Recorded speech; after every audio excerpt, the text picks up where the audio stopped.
Ano daw school? Ang para sa masama. Ano daw?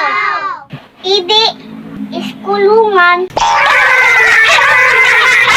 Ano dang lugar sa Cavite na mas mahalaga ang kutsi kaysa sa bahay? Ano daw? Idi, Carmona. Anong pagkain ang nagugulat? Ano daw? Idi, surprise! Ano daw school? Ang palaging walang pasok. Ano daw?